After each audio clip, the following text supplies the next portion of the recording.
Hello and welcome to Byte Size Tech. I'm your host Rogue, and today a word from our sponsor Crypto.com, home of the Visa card that pays up to 8% in rewards and the app that pays you up to 14% annually on your crypto stake. Join more than 10 million users on the world's fastest growing crypto app as you trade with confidence on the world's fastest and most secure crypto exchange. Tech has more information and a special sign up offer at the end of this video. Okay. So are you going to keep going or? No, I'm going to yik yak until you come back. We'll do the super chats when you come back. I'll be back. I'll be back. I'll be back. I'm gonna pontificate and give speeches. Okay. I'll put my Papa Deals hat on. Okay. I love you. Love you too. 3, 27. Okay. Oh, you know what? Life is entirely too short to get into a quibble. I just don't need to. I like my you know what? That's not terrible. I mean, it's not great. What do you guys think of this? Let's see what you guys have to say in chat about this. This is an ABS Challenger gaming PC with an i5-10400F, a GTX 1660 Super, 16 gigs of RAM, and a 512 gig Intel. I love the fact that it's got an NVMe drive. Too many of these machines have absolute garbage SATA SSDs with no DRAM buffer. That drive has a DRAM buffer. $850. Oh, crap, it's open box. I didn't see that until now. Snap. That sucks. Well, I guess you could take the chance if you want to. That's not a bad price otherwise.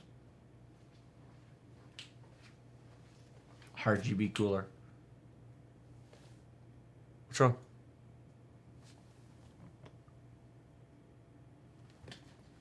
Oh. Thanks, sweetheart.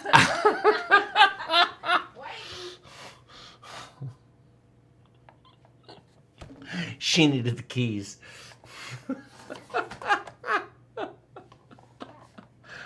Oh, God. I love you. Oh.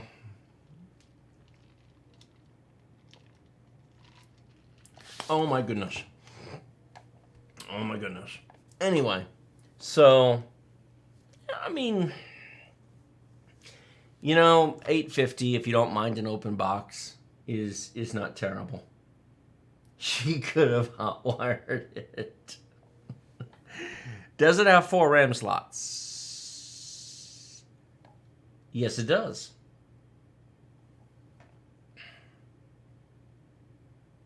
Rendon in chat says, sad when that's a good price on an open box. Welcome to, yeah, I know. It was the glitter lamp. Bloody heck. Let me go back. Let me find something that's not an open box. Select new.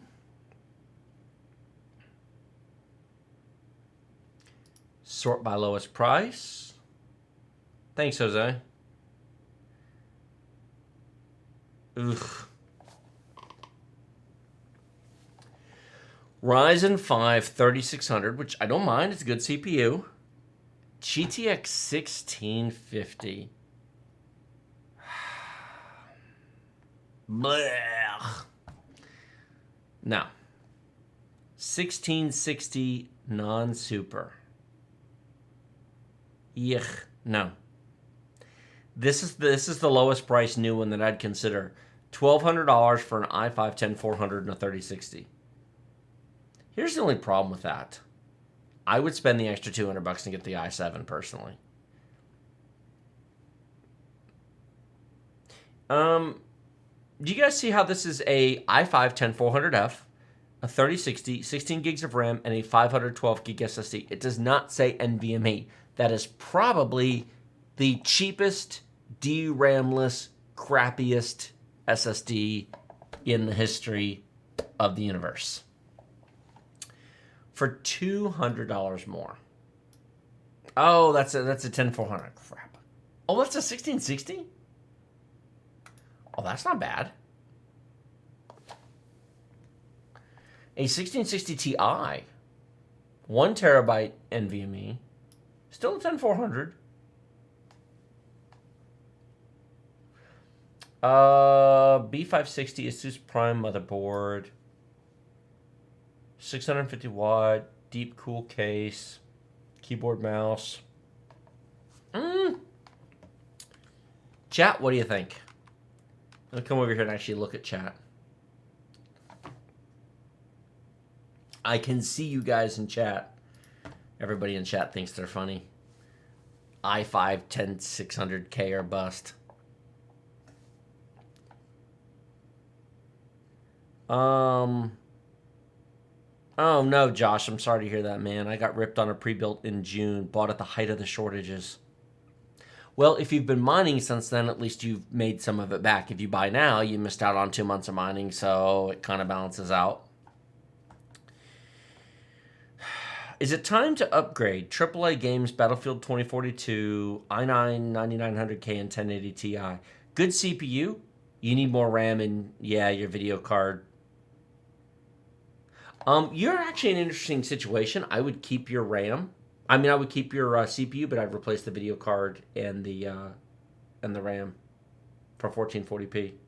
BoneGuard. The modular PSU is for future-proofing. I understood that 10th gen with 3060 is better than 11th gen. No, but 11th gen costs more for a nothing burger difference. What's the point of the 11700 over the 10700? I mean, it's a little faster, but it costs more, typically.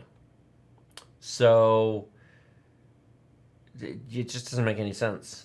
Can I scroll up far enough to actually... You know, I really can't. I will go ahead and get to the rest of these super chats, because otherwise it will take absolutely forever. It'll take 15, 20 minutes for Rogue to get back. MT Coiner says, haven't cashed it all out yet. Ha, ha, ha. Funny. Alex, thank you for the support, man. I appreciate it.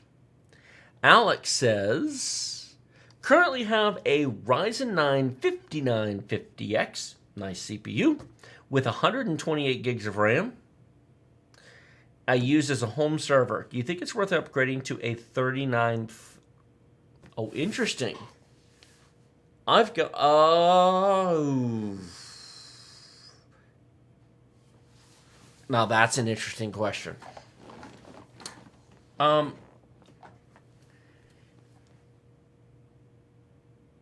That's an interesting... So Alex has a 16-core Zen 2 chip, a Ryzen 9 3950X. And he wants to know if he should upgrade to a Threadripper 3990. It's actually a WX, but that's neither here nor there. That is a 64-core, 128-thread chip. Those things are expensive. Where is that thing? 3990 WX.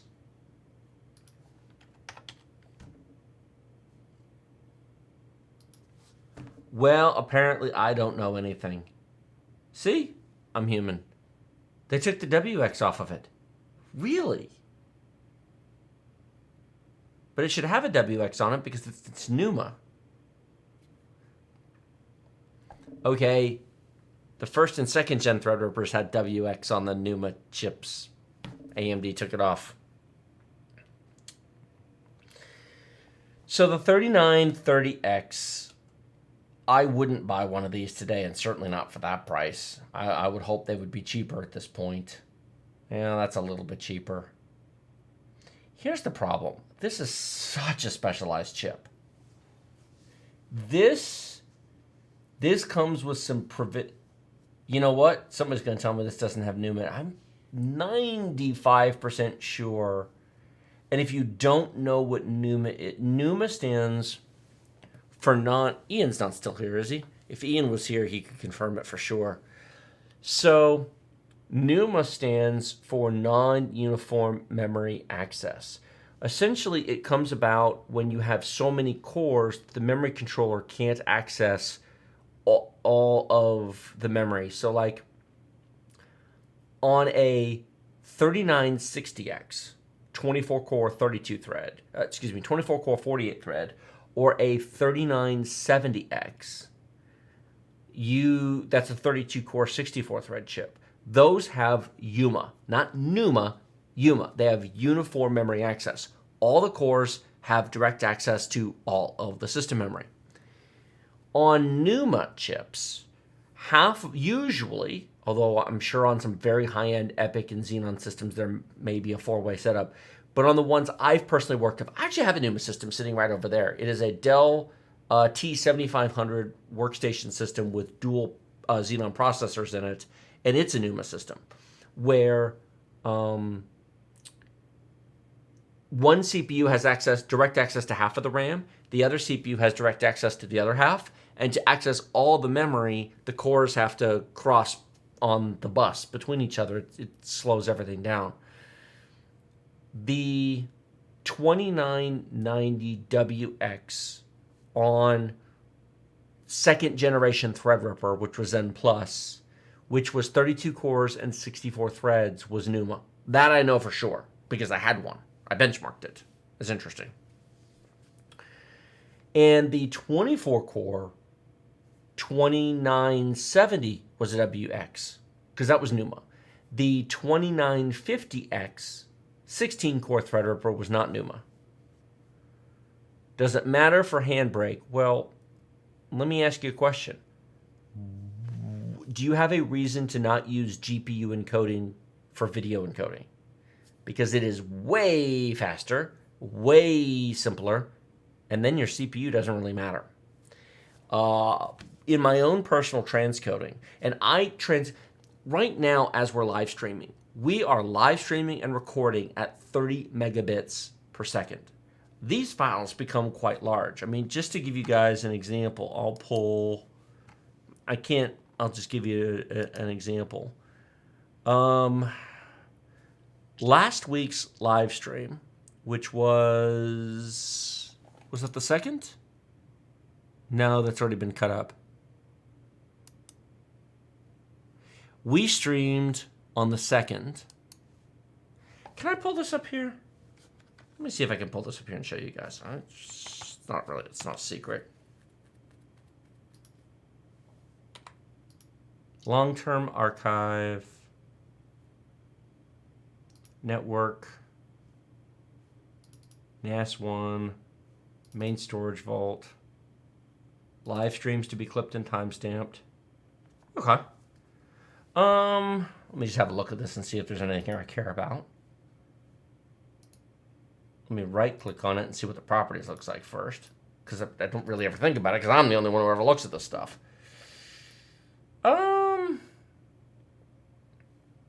No, this is fine. Okay. Anything over there? No. Yes. Okay.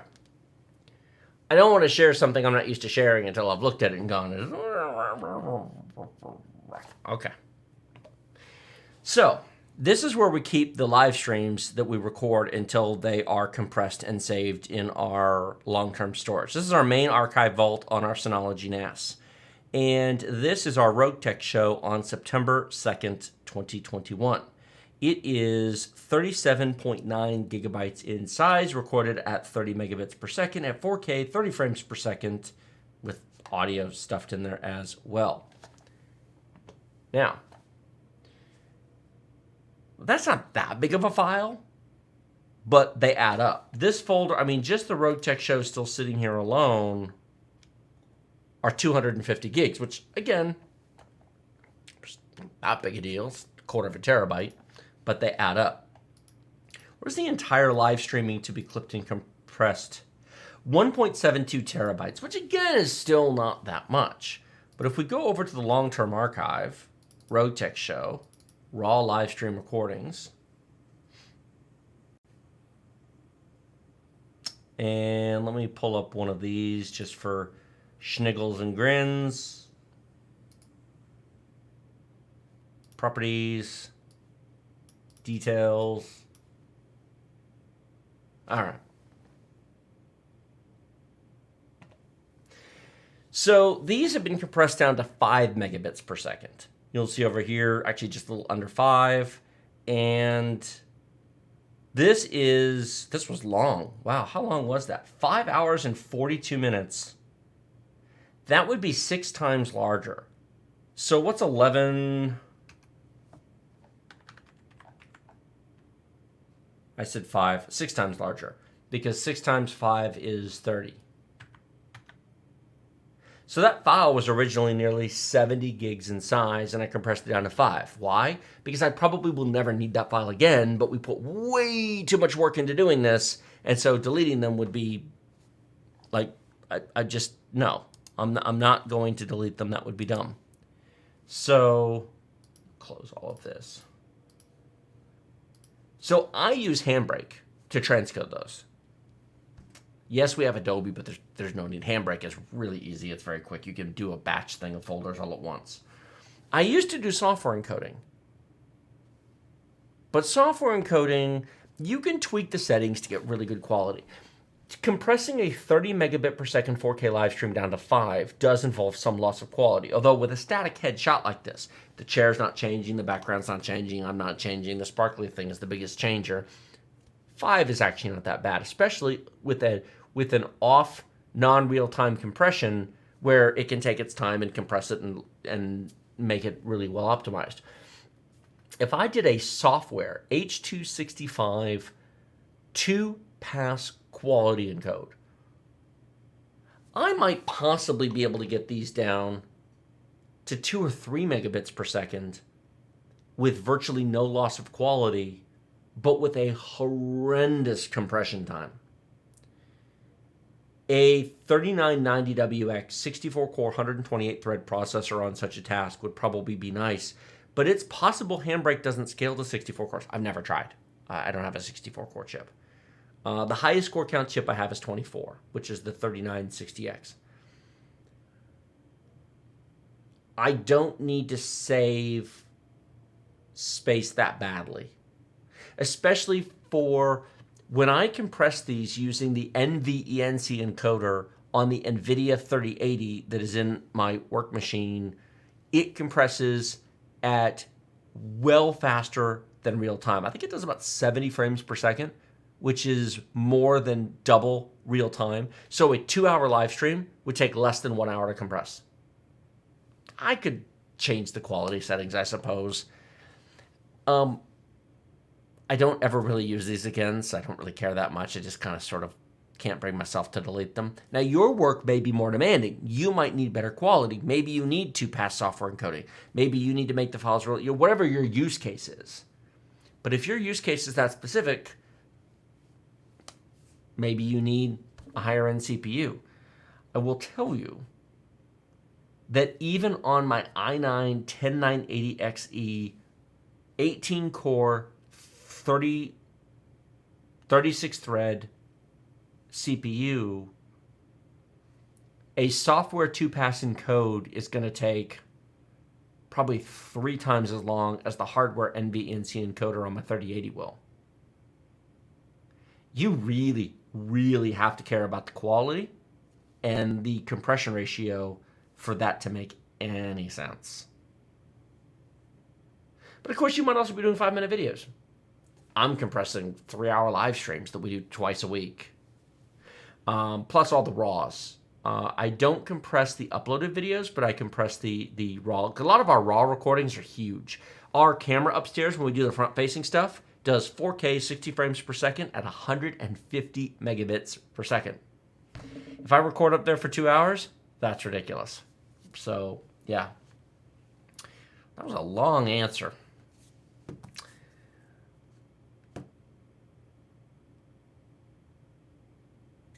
I don't know if Handbrake will use 64 cores.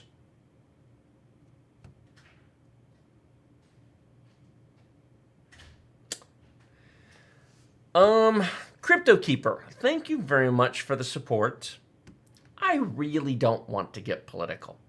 I would just as soon not address pandemic-related questions. I appreciate the support. I'm just not going to get into it. And I shouldn't. I'm not a doctor. I don't know. One of the greatest fallacies I think people make is if they're an expert in one area, that they think that makes them smart everywhere else. Hey, sweetie. How many of you have a Visa card that pays you up to 8% on every purchase? Crypto.com offers an amazing deal on their Visa card with cashback that is an unbeatable deal. No annual fee, no sign-up fee, no credit checks, no interest payments. It works just like a prepaid debit card, allowing you to spend your money anywhere Visa is accepted. But wait, there's more! Get your Spotify, Netflix, and Amazon Prime subscriptions 100% paid for by Crypto.com. You heard me right. Use your new Crypto Visa card to pay for your subscriptions and get 100% back in rewards. Earning 8% on your new Visa card is awesome, but how would you like to earn up to 14% interest on your crypto holdings? If you're holding crypto for investment, inflation protection, or price speculation, it can be frustrating to feel like your money is just parked. Yes, you really can earn up to 14% annual interest on your crypto, paid weekly directly to your account to spend however you like. The interest is paid in the same token that you're holding. So if you have Bitcoin staked, you earn Bitcoin. If you have Ethereum staked, you earn Ethereum, and so on. Flexible terms are offered, including zero lock, so you can withdraw your crypto anytime you like without restrictions. Or you can hold for 1 or 3 month terms for a higher rate of return. Of course, you can buy, sell, and exchange 100 plus cryptocurrencies with 20 plus fiat currencies using bank transfers or your credit and debit card at true cost. Crypto.com is first and foremost a crypto exchange. There is so much more to explore. I have barely scratched the surface. DeFi features including a private wallet with full control of your private keys, margin and derivatives trading options for advanced traders. Crypto credit allows you to borrow against your holdings with no deadlines or credit checks. Crypto NFTs allows you to explore the new world of non-fungible tokens. Crypto Pay allows you to pay any merchant with crypto and you earn up to 10% back in rewards. And that's not even everything they have to offer. If you're looking for the place to be in crypto, use our link in the video description below to sign up today. You'll get a $25 crypto sign-up bonus and 30 days of 0% transaction fees on credit and debit card purchases of crypto. It supports the channel and it gets you a great offer to get started in the world of crypto.